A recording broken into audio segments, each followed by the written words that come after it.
Բարև ձեզ, Ստեփան Գրիգորյան YouTube-յան ալիքի մասնակիցներ, ողջունում եմ ձեզ բոլորիդ։ Այսօր սեպտեմբերի 27-ն է, մենք շարունակում ենք մեր աշխատանքը։ Այսօր մենք կխոսենք Նիկոլ Փաշինյանի այցելության մասին Նյու Յորք, ինքը Մոսկվայից գնաց թռավ դեպի Նյու Յորք։ Ինչ պետք է ինքը ասի ՄԱԿ-ի ամբիոնից, շատ կարևոր է, քանի որ Իլհամ Ալիևը շատ լուրջ վտանգավոր մի քանի թեզեր ասեց իր ելույթում, ինչի մասին մենք երեք ձեզ հետ խոսացել ենք։ Ուրեմն, անմիջապես հետո, ելույթից հետո, ես անհամբեր սպասում եմ Նիկոլ Փաշինյանի ելույթը ՄԱԿ-ում, անմիջապես այդ ելույթից հետո մենք կվերլուծենք Նիկոլ Փաշինյանի ելույթը։ Այսօր նաև անպայման կխոսենք մի քանի ուշագրավ կարևորագույն հանդիպումների մասին Արարատ Միրզոյանի, որը գտնվում էր այս վերջի մի շաբաթը ՄԱԿ-ի գլխավոր ասամբլեայում Նյու Յորքում ունեցել է շատ կարևոր հանդիպումներ։ Մի քանիսի մասին ես պետք է ասեմ, դա ուղղակի շոշափում է մեր անվտանգությունը։ Չինաստանի կառավարության ՄԱԿ-ում ՄԱԿ-ի գլխավոր ամբիոնից հնչած առաջարկություններ ռեֆորմ անել ՄԱԿ-ի հետ կապված։ Անպայման կխոսենք ստեղ առնչություն կա մեր դիրքորոշման հետ ու այսօր ես կանդրադառնամ ներքին քաղաքացիական երկու հարցերին, համարում եմ այդքան կարևոր են, որ անպայման պետք է անդրադառնալ։ Ուրեմն սկսում ենք մեր այսօրվա աշխատանքը։ Այսօր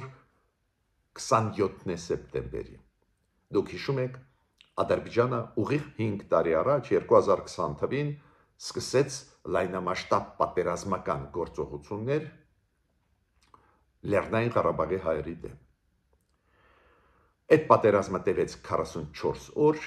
արդյունքները դուք գիտեք, ահա որ ծանր հայ ժողովրդի համար, եւ արցախայցության համար, եւ ամբողջ հայ ժողովրդի համար։ Կասկած ես չունեմ, որ պետք է օբյեկտիվ վերլուծություն արվի, խորը ուսումնասիրվի, ազգային ժողովում ինչ որ աշխատանք կատարվում է, չգիտեմ, կարելի է հավատալ այդ աշխատանքի արդյունքներին, թե ոչ, դժվար է ասել, երբ որ իրանք մեզ ներկայացնեն իրենց աշխատանքի արդյունքը, կասենք, բայց անպայման կգա ժամանակ, երբ որ մենք էլ փորձագետներս մեր կարծիքը կասենք, մենք չենք թաքցրել, օրինակ ես իմ կարծիքը, որ նախկինների մեղքը այս ծանրագույն զարգացում ստացած պատերազմում նախկինների մեղքը կար, բայց նաև պետք է ճիշտ ասեմ, որ կառավարման պրոբլեմ ունի Հայաստանը։ Կառավարման պրոբլեմ, կառավարումը իրոք լրջագույնս վատ էր այդ պատերազմական գործողությունների ժամանակ։ Բայց ես հիմա չեմ ուզում խորացնել այս թեման, առանձին ուղղակի 5 տարի անց այդ ծանր պատերազմից հետո ես նորից ուզում եմ ցավակցել բոլոր հարազատների, այն մեր զինվորների եւ քաղաքացիական մարդկանց, ովքեր զոհվել են այդ պատերազմում։ Պաշտոնական թիվը 4000 մարդ, ոչ պաշտոնական ասում են ավելի մեծ թիվ, բայց ես պետք է ասեմ, որ պատերազմից անմիջապես հետո 2020 թվականից մինչև 2023 թվականի սեպտեմբեր մինչև Արցախի ժողովրդի հայաթափումը մինչև այդ մեծ թվով էլի զոհեր տրվեցին, ուրեմն այդ թիվը շատ ու շատ ավելի մեծ է։ Ցավակցում եմ մարդկանց, ովքեր հարազատներին կորցրեց, ովքեր պաշտպանում էին հայրենիքը,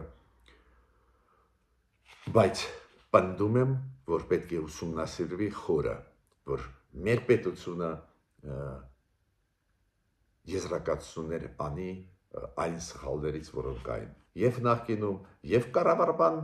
պրոբլեմները, որոնք մենք այսօր էլ ունենք, կառավարումը դա լրջագույն խնդիր է ցանկացած կառավարության համար, ցանկացած երկրի համար։ Մյուսը Նյու Յորքում է Նիկոլ Փաշինյանը։ Ինչ պետք է փոխի իր ելույթում Նիկոլ Փաշինյանը։ Իմ առաջարկը վարչապետի։ Այո, գնում է process, խաղաղության process Ադրբեջանի հետ, Վաշինգտոնյան օգոստոսի 8-ի պայմանավորվածությունները ուժեղացնեցին այդ տենդենսը, պարզապես պետք է խաղաղության ճանապարհով շարունակել գնալ, միանշանակ դա ճիշտ է, ստեղ ոչ ոք չի վիճում, էտել Ադրբեջանը ստիպված էր նախաստորագրել խաղաղության պայմանագիրը, բայց այս լեզվակռիվը, որը շարունակում է Ադրբեջանը, անպայման պետք է պատասխանել։ Տոնը պետք է լինի շատ կորեկտ, բայց անպայման պետք է պատասխանել։ Քանի որ իր ելույթում 1.5 օր առաջ ՄԱԿ-ի ամբիոնից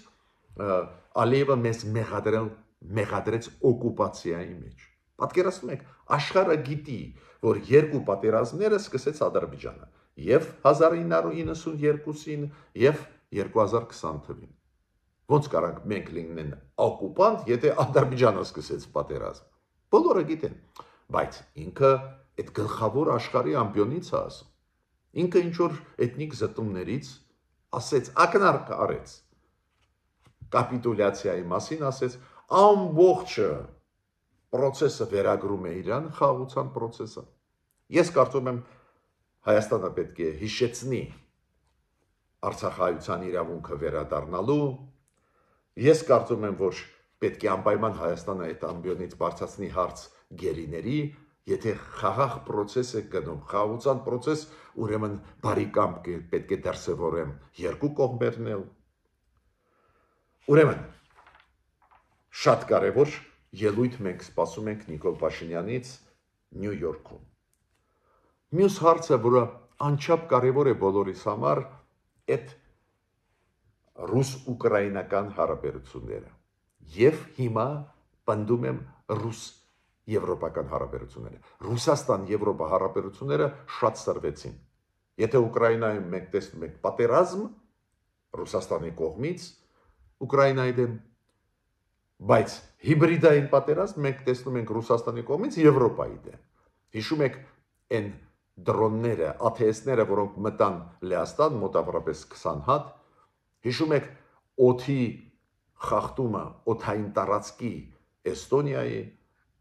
դա բերեց նրան, որ լուրջ ՄԱԿ-ի անվտանգության խորհրդում լուրջ քննարկում գնաց, քննադատեցին Ռուսաստանին։ Հիմա դրոնները, ATS-ները հասան Դանիա։ Դանիայում այրոպորտները փակվեցին, լուրջ վիճակ, զուգահեռ լրջագույն հարձակումներ, կիբեր հարձակումներ գնում են Բրյուսելի այրոպորտի վրա, այլ այրոպորտների վրա, առանձին չվերթներ չվյալ են համարվում, փակվում են, չեն իրականացվում, ուշացում եւ այլ բավական բարդ վիճակ։ Նույն պարզ է, բոլորը հասկանում են ով է դա անում, Ռուսաստանը մերժում է, ասում է մենք կապ չունենք եւ այլ, բայց պարզ է, մենք ոչ ոք միամիտ չի, պարզ է, որ Ռուսաստանի մատը խառն է, առանձին դեպքերում ապացուցված է, որ դա Ռուսաստանն է, օրինակ ռուսական դրոններ էին 20 հատ մտել Լեհաստանի տարածք, դա ապացուցված է, բայց Ռուսաստանը ասում է չէ, մենք չենք, ու ՆԱՏՕ-ն արեց մի քանի քայլեր, ուժեղացնեց օդը եւ Լեհաստանում, եւ Բալտյան երկրներում, ու ՆԱՏՕ-ի պաշտոնյաները տարբեր մակարդակներով զգուշացնում են, որ մենք ստիպված կլինենք ինչ-որ բայից խոցել Ռուսաստանի ռազմական ինքնաթիռները։ Ռուսաստանը պատասխանեց, Ռուսաստանի դեսպանը Ֆրանսիայում ասեց, որ դա նշանակում է, որ կսկսվի պատերազմ։ Եթե ՆԱՏՕ-ն խոցի մեր ռազմական ինքնաթիռները, մենք կսկսենք պատերազմ։ То есть մենք այդ քայլերին պատասխանենք ուժով։ Լարված է վիճակը,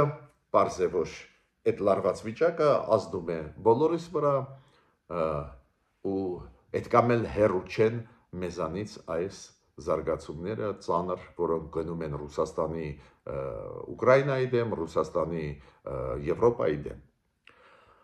Հիմա Արարատ Միրզոյանի մասին։ Արարատ Միրզոյանը մի քանի հանդիպումներ ունեցավ, օրինակ ինքը հանդիպեց Կայա Կալասի հետ, Եվրոմիության արտգործնախարարի, հանդիպեց Գերմանիայի արտգործնախարարի հետ, անչափ կարևոր են այդ հանդիպումները, ես չեմ էլ ծավալվի, հասկանալի է օրակարգը եվրոպացիների հետ ամրապնդվում է, զարգանում է, դա լավ է, իրականացումը գնում է, բայց պարբերաբար մենք աղազանգում ենք կառավարությանը, որ դանդաղ է գնում, բայց գնում է, բայց կարևորագույն հանդիպում Արարատ Միրզոյանը ունեցավ Բրենտոն Քրիստենսանի հետ, ով է այդ մարդը, ինքը պետդեպարտամենտի, Միացյալ Նահանգների պետդեպարտամենտի կարևորագույն դեմքերից է, Մարկո Ռուբիոյի տեղակալներից է, որի տակ գտնվում են որ հարցերը, միջազգային անվտանգության հարցերը, միջազգային կառույցների հետ համագործակցությունը եւ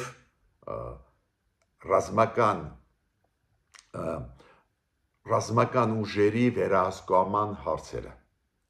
անչափ կարևոր պաշտոնյա Միրզոյանի հետ հանդիպեցին, քննարկեցին ու ինչ կոնտեքստով, որ կոնտեքստով։ Դու գիտեք, Միացյալ Նահանգներ Հայաստան օգոստոսի 8-ին նաև երկկողմ 3 հուշագիր ստորագրվեց, մեմորանդումներ, երկուսը դրանցից էներգետիկայի ոլորտի եւ արհեստական բանականության բարձր տեխնոլոգիաների այդ երկու մեմորանդումները հենց այս պաշտոնյայի շրջանակներում են Միացյալ Նահանգների ու կողմերը նշեցին, որ աշխատանք ստեղ գնում է, ես շատ ուրախացա, ուրեմն ինչ որ աշխատանք գնում է, չեմ կարծում, որ այդ ֆորմալ հայտարարություն էր, բայց այս պաշտոնյայի հետ հանդիպելը շատ ուշագրավ է, ուզում եմ դուք իմանաք։ Նորից կրկնում եմ, մեր ձեզ այդ հայ ժողովուրդ, Ստեփան Գրիգորյան YouTube-յան ալիքի ակտիվ մասնակիցներ, ժողովուրդ հայ, մեզ համար հիմա բոլորիս համար շատ կարևոր է ոնց է իրականացվում Վաշինգտոնյան process-ը։ Մեզ կարևոր է դա։ Այո, իշխանությունները ճիշտ են ասում, կարծես թե խաղաղությունը շատ մոտ է, իշխանությունները ասում են, հա, եկանք խաղաղության, հասանք, ես համարում եմ, որ մոտ ենք, մոտ ժամանակներս ոչ ոք չի համարձակվի մեզ վրա հարցակվել, երբ որ ասում եմ ոչ ոք, նկատի ունեմ տրադիցիոն հարցակողի մասին, ով մեզ վրա վերջի 5 տարի հարցակվում է, դա բացառվում է, չեն հարցակվի, բայց դա քիչ է, դու պետք է իրականացնես այն պլանները, որոնք Վաշինգտոնում ուրվագծվեցին, ստորագրվեցին, որ ամրապնդես քո կայունությունը, քո խաղաղությունը։ Իմ իմիջիալից պետք է ասեմ, որ Արարատ Միրզոյանը նաև ելույթ ունեցավ մեծ 20-յակի նիստում, արտգործնախարարների նիստում, մեծ 20-յակը դու գիտեք, դրա մեջ մտնում են ամենազարգացած 20 տնտեսություններ, պարզ է այդ առաջերտին եվրոպական երկրներ են, Միացյալ Նահանգներ, Կանադան, Չինաստանը, Հնդկաստանը, նաև Ռուսաստանը կա, նաև Բրազիլիան կա, Արգենտինան, ու պարբերաբար այդ 20-յակը հրավիրում է տարբեր երկրների, արտգործնախարարների, ընդլայնված նիստեր են անում, այս անգամ Արարատ Միրզոյանը կար, ելույթ ունեցավ, ելույթը ես համարում եմ շատ նորմալ, լավ ելույթ, հիշեցրեց Վաշինգտոնը, հիշեցրեց պայմանավորվածությունները, այդ Թրամփի ուղին, Հայաստանի խաղաղության խաչմերուկ, Հայաստանի պլանները, ու նաև Արարատ Միրզոյանը ասեց, որ մենք պատրաստ ենք մասնակցել ՄԱԿ-ի բարեփոխումների հարցերում, քանի որ այդ ակտուալ թեմա է այսօր, բայց մերոնք ճիշտ են ասում, որ Հայաստանի համար էլ ՄԱԿ-ը գլխավոր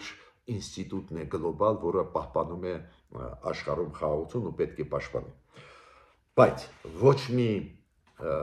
ակնարկ Ադրբեջանի ելույթներին ու Իլհամ Ալիևի։ Միգուցե մերոնք որոշեցին, որ այդ պատասխանները Իլհամ Ալիևի կոշտ ելույթի ՄԱԿ-ի գլխավոր ամբիոնից այդ պատասխանները կտա Նիկոլ Փաշինյանը։ Հիմա շատ կարևոր ինֆորմացիա ձեզ տամ, Չինաստանի ղեկավարը Սի Ցզինպինը ինքը կողմնակից է, որ ՄԱԿ-ը պահպանի իր ֆունկցիաները, ՄԱԿ-ը մնա, բայց միաժամանակ ինքը ասում է բարեփոխումներ պետք է արվեն, ես ենթադրում եմ, որ այդ բարեփոխումները կապված են ՄԱԿ-ի անվտանգության խորհրդի հետ, որ ՄԱԿ-ի անվտանգության խորհուրդը պետք է ընդլայնվի, այնտեղ պետք է մտնեն այլ պետություններ, որոնք հիմա բավական ակտիվ զարգանում են, նույն Բրազիլիան, Արգենտինան կամ Ճապոնիան, Գերմանիան ՄԱԿ-ի անվտանգության մշտական անդամ չեն, մինչդեռ զորագույն պետություններ են Ճապոնիան, Գերմանիան, Հնդկաստանը։ Պարզ է, որ պետք է ընդլայնվի ու այդ խոշոր խաղացողների դերը պետք է լինի ավելի որոշիչ ու Չինաստանը այդ գիծը առաջ տանում է ու Չինաստանի վարչապետը ելույթ ունեցավ ՄԱԿ-ի ամբիոնից ոչ թե Սի Ցզինպինը, այլ վարչապետը ու խոսեց նրա մասին, որ Չինաստանը առաջարկում է բարեփոխել ՄԱԿ-ը, բայց ՄԱԿ-ը մնա որպես գլխավոր ինստիտուտ, որը ապահովում է գլոբալ ինստիտուտ, որը ապահովում է աշխարհում անվտանգությունը, խաղաղությունը։ Հիմա անցնում եմ երկու ներքին մեր կյանքի հետ կապված թեմաներին, ես հազվադեպ եմ խոսում ձեզ այդ ներքին քաղաքականության հարցերից, բայց մոտենում են ընտրությունները, մենք բոլորս հասկանում ենք, որ կթեժանա իրավիճակը, հիմա էլ սկսեցին իրար քննադատել, փնովել, չգիտեմ ինչ անել, բայց ներքին քաղաքականության հարցերը միջև ընտրությունները էլ ավելի ակտուալ կլինեն, ինչ մթնոլորտում կանցնեն ընտրությունները, ոնց է զարգանալու։ Հիշում եք, ես ձեզ ասել եմ, որ շատ մտահոգված էի, որ Վոլոդյա Գրիգորյանին այս ձևի դաժան ձևով սպանեցին նաև իր անկերոջը, որը կողքը կանգնած էր, երրորդ մարդը վիրավորված է, ասում են հիմա մի քիչ լավացել է իրավիճակը, բայց միտքս ինչում է, շատ վատ է, որ հանրային դեպքին ընտրված ժողովրդի կողմից այդպես կարող են գալ դիմակավորված մարդը սպանի, դա շատ վատ երևույթ է, մենք պետք է քայլ առ քայլ հրաժարվենք այդ երևույթներից, ուժով լուծել, նշանակություն չունի, դա կենցաղի հետ կապված վեճ է, դա քաղաքական հարց է, ուժով լուծել, դա պետք է իսպառ հանվի մեր կյանքից։ Ես ասել եմ իմ կարծիքը, մտահոգությունները անցած մեր հանդիպման ժամանակ Ստեփան Գրիգորյան YouTube-յան ալիքի շրջանակներում այսօր մենակ մեկ բան ուզում եմ ավելացնել, դուք գիտեք կա ձերբակալված մարդ, որին ես չգիտեմ ներկայացրեցին մեղադրանք թե ոչ, բայց կա ձերբակալված մարդ, պարզվում է այս մարդը իր եղբորը սպանեցին փետրվարին այդ նույն գյուղում, Բերձավան գյուղում փետրվարին ու կասկածներ կային, որ դրա հետ կապված է Վոլոդյա Գրիգորյանի եղբայրը, նու ստեղ ոչ դատարանի որոշում կա, չենք կարող այդ հնչեցնել, դու գիտեք, կա շատ կարևոր սկզբունք մարդու անմեղության կանխավարկածը ակնհայտ է, բայց այս կենցաղային կարծես թե տարբերակը դուրս է գալիս առաջի պլան, ոչ թե քաղաքական դասպանություններ, ցավով եմ դա ասում, այլ որ դա կենցաղի ինչ որ վեճ էր, ինչ որ սպանության դեպք կար ու կապում են Վլադիմիր Վոլոդյա Գրիգորյանի հետ։ Պարզ է, միջև դատարանի որոշումը չլինի, ոչ մի բան չեն կարող ասել, նույնիսկ քննչական մարմինների վարկածները միայն վարկած են, այդ ամեն ինչ հասկանալի է, բայց ինչու ես անդրադարձա այդ թեմային, այո, ցավում եմ, որ մեզ մոտ այս ձևի երևույթներ կան, սպանվեցին երկու Հայաստանի Հանրապետության քաղաքացիներ, ու ինչքան գիտեմ, այդ երկու Հայաստանի Հանրապետության քաղաքացիներ կրիմինալ չէին, որ դուք ասեք, այդ ինչ որ կրիմինալ խնդիր է, ու ցավում եմ ես դրա պատճառով։ Նորությունը միայն նա է, որ կա հիմա ձերբակալված մարդ, ում ինչքան ես գիտեմ, դեր մեղադրանք չի ներկայացվել, բայց ինչ որ շարժ այդ քննության մեջ կա, ես այդպես կձևակերպեմ։ Հիմա ինչ վերաբերում է ազգային ժողովի պրոցեսների, որոնք գնացին երեք դուք գիտեք ազգային ժողովի դիմաց հավաքվեցին մարդիկ, իրանք հավաքվեցին ազգային ժողովի դիմաց, անցկացրեցին պիկետ, միտինգ մարդիկ, ովքեր ի պաշտպանություն այն նախաձեռնությամբ,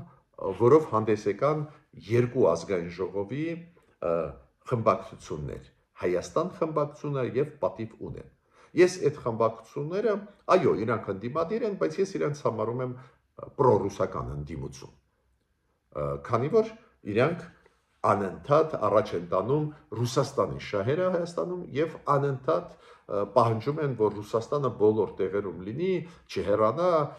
քննադատում են իշխանություններին Հայաստանի, որոնք այլ խաղացողների հետ աշխատում են աշխարհում։ Դա է պատճառը, որ ես այդ ընդդիմադիրներին ասում են պրոռուսական ընդդիմադիրներ։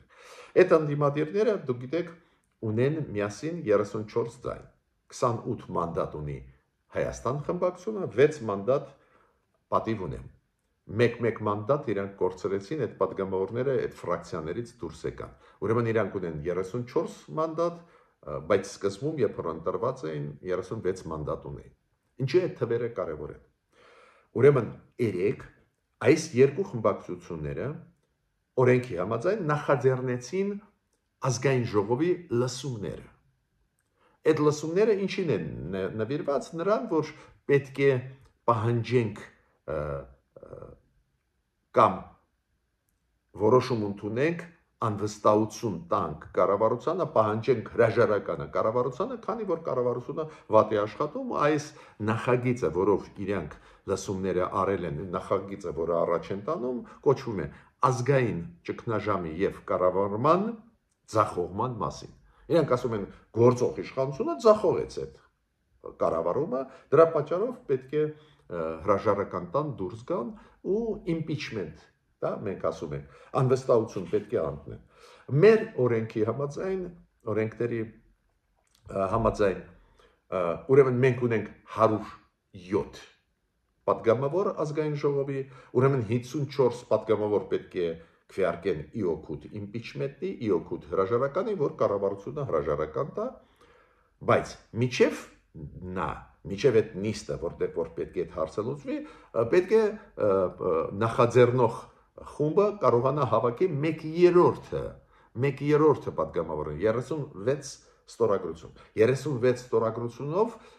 սկսվում է այդ process-ը, հետո դուրս է բերվում ազգային ժողովի նիստի, որտեղ 54 պետք է հավաքի ձայն ընդդիմությունը։ Պարզը այդ ընդդիմությունը այդ ձայները չունի, ավելին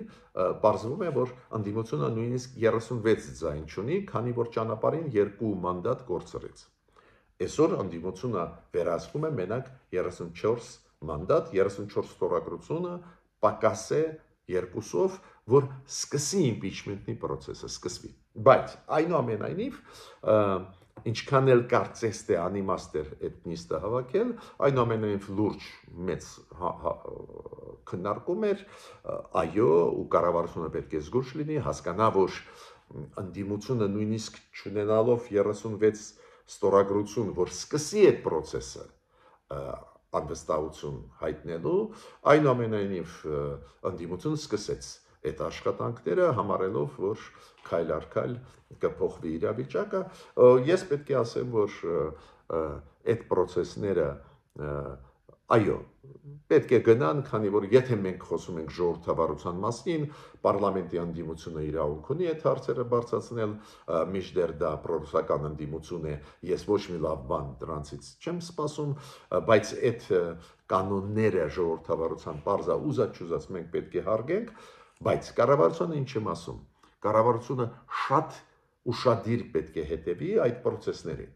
քանի որ ցանկացած միջադեպ, որը եղավ նույն Մերձավան գյուղում, ցանկացած այլ միջադեպեր կարող են այո որակապես փոխել իրավիճակը Հայաստանում, քանի որ շատ նուրբ են process-ները։ Տեսակ, կարծես թե գնում ենք դեպի խաղաղության, հետո Ալիևը ՄԱԿ-ի ամբիոնից